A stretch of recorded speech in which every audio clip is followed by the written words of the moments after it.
Dans cet exercice, nous allons à nouveau utiliser une fonction constructeur pour créer un objet de publication. Mais cet objet constructeur est un peu différent de la fonction constructeur que vous avez vu précédemment. Imaginez que nous construisons un moteur de blog, l'utilisateur rédige un article mais il ne l'a pas encore publié.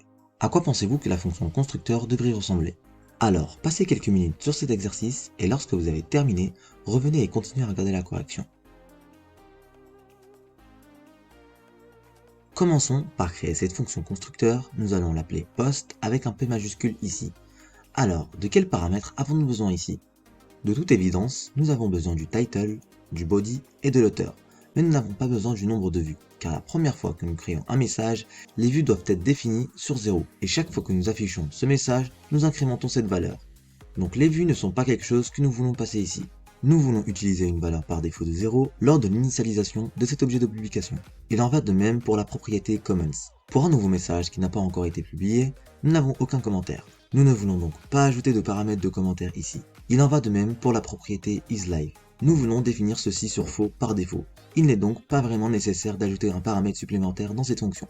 Nous devons donc viser à avoir des fonctions avec moins de paramètres. Plus une fonction a de paramètres, plus elle devient difficile à utiliser. Alors ici, nous allons régler this.title à l'argument title.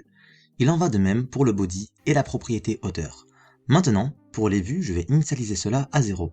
De même, nous allons initialiser les commentaires dans un tableau vide.